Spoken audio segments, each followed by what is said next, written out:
Let's talk about dogs that are so cute that everyone on the street wants to go say hi, wants to pet and approach your dog. And this is also a dog who is very fearful of people, who is maybe even reactive and aggressive towards strangers. So the question is, what do you do to stop people from approaching your fearful, reactive, or even aggressive dog? This video was inspired by one of my viewers, and here's the comment they left. So they have a dog who is a Pomeranian, and this dog doesn't like to be touched. He also doesn't like to be looked at, because I guess he anticipates that people gonna approach him. They try to encourage people not to touch the dog or not to look at them, but because he's so cute and so fluffy, people just can't help themselves. Often people just go for the dog without even asking and just touch and pet. The dog actually allows people to touch, but as soon as they stop, they start barking very loudly. Sometimes he barks a little, sometimes he growls. Apart from that, the dog is very well behaved. This is quite a common story, and sometimes the problem is that if the dog allows to be approached and touched, so they don't stop barking yet, most of the people assume like, oh, the dog likes me. Or sometimes I had this story myself when I actually explicitly told the person that my dog doesn't like to be pet by strangers, and the person still like ruffled my dog and said, it's okay, every dog loves me. We all deal with this type of people that think like every dog loves them. But unfortunately, the same like people, some dogs are very selective, so they might like some people and might not like the rest. They can be absolutely antisocial when they only like their own pet parents and don't care or don't even like other people. Or some dogs needs time to warm up. And the biggest mistake we can do when we don't give them time and space to adapt to us. For us humans, especially if the dog is extremely cute, it's normal to approach and start petting the dog, and if the dog doesn't bite our hand, we assume the dog enjoys it. But as we talked in my previous video, the video about the body language, more often than not, people miss those little signals, or they don't even know about those signals when the dog actually shows a little bit of discomfort, a little bit of maybe even stress. So the first biggest advice I can give you, it's super obvious, but that's where the whole thing starts. You need to accept the fact that most people will not ask you if they can pet the dog or not. And although it's extremely frustrating when people do it to your dog, you have to understand that most people don't have malicious intent. They just don't know better. They don't know that not all dogs are friendly. They don't know how to read the body language and see that the dog is fearful or timid or shy. So it is our job to guard our dog's boundaries from other people. And most people, they're good people, they just don't know any better. So the best is for you to advocate for your dog. Basically, you can do it in 3 ways. First, you can avoid people altogether. By avoid people, I mean if your dog is extremely fearful, don't go to places where there are people, choose your walks wisely, drive somewhere where there are no people, go in a different time of the day and stuff like this. If your dog is in general okay to be around people but doesn't like to be pet, as soon as you notice the dog is uncomfortable around a certain person or during a certain interaction, take your dog out, turn around, walk away. Second, and you have to explicitly tell people that sorry, please don't approach. Most of the time, if you put your hand like this and you say like, oh, can you please not approach us? Most people would not. The problem with this tip is that most people don't feel comfortable to say it, and later in the video I will give you some ideas how to be more assertive.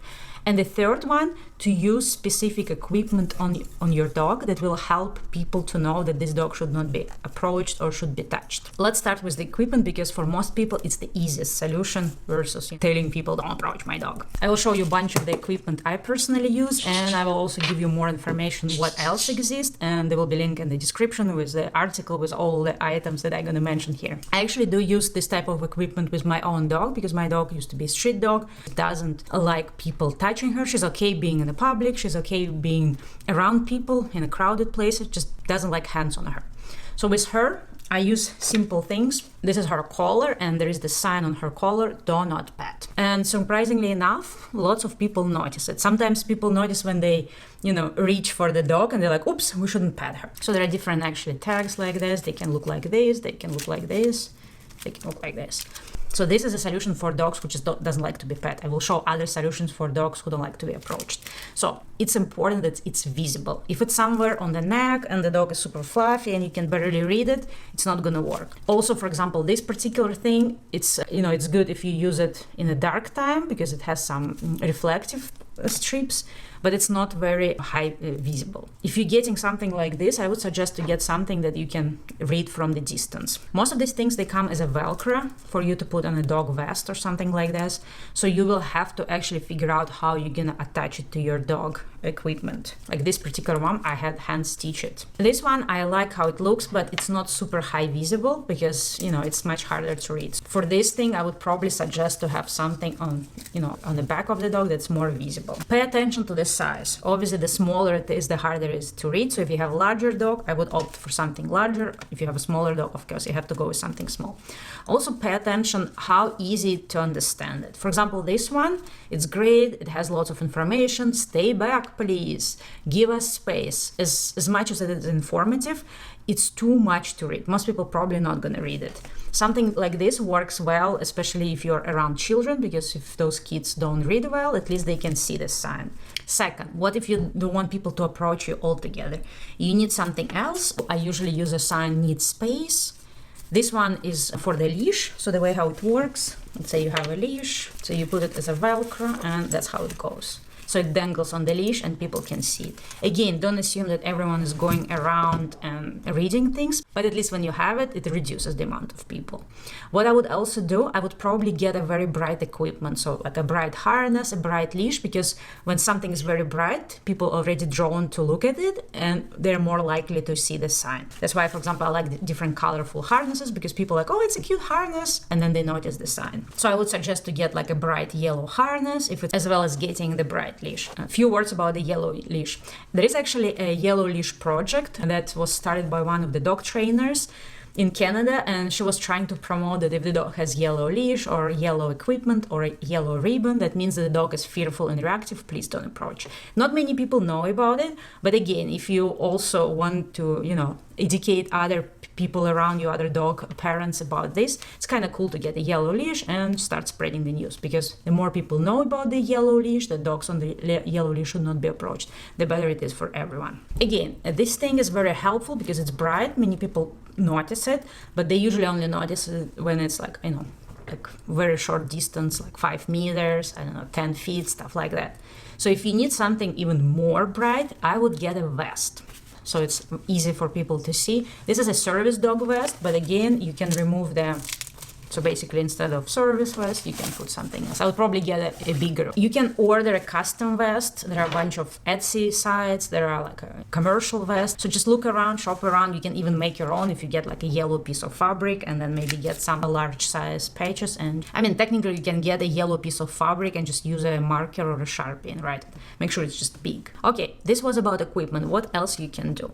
As I mentioned, you have to actively advocate for your dog. Something simple and easy can be like, please stay away, we are training right now. Or, excuse me, don't approach, my dog is sick. Or if somebody is like, oh, is your dog friendly? No, my dog is not friendly, it will bite. So it doesn't matter if your dog doesn't even bite. You have to understand that the more people approach your dog when your dog doesn't like to be approached, the more people pat and touch and do whatever to your fearful or reactive dog, the worse the issue you're gonna get.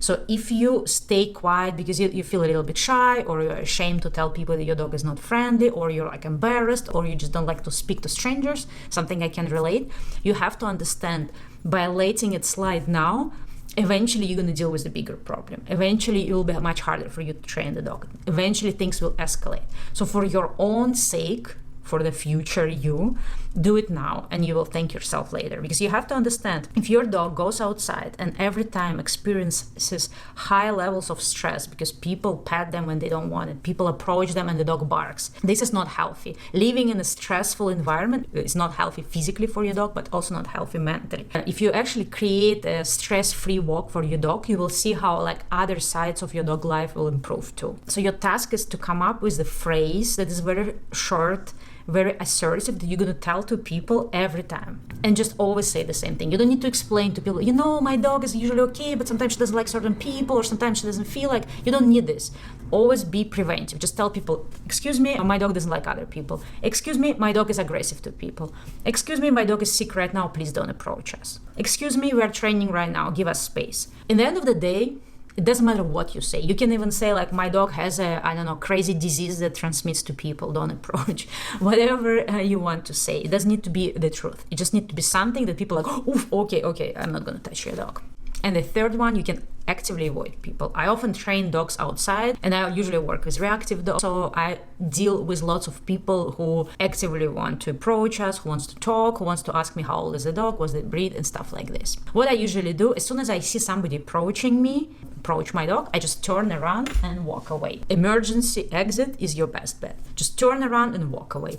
You don't need to be even saying anything. It's okay if people think you're rude. It's okay if people think you're strange. You can avoid lots of problems by just leaving the area. I understand sometimes it's not possible, but most of the time it is. Okay, let's recap. I really hope you try getting yourself a do not pet page or something like my dog is nervous. Try and learn something to say to people to not approach you, and also actively leave the area. I hope you will try some tips, and I hope they will help you. Good luck with your nervous, reactive, or just like a little bit antisocial dog.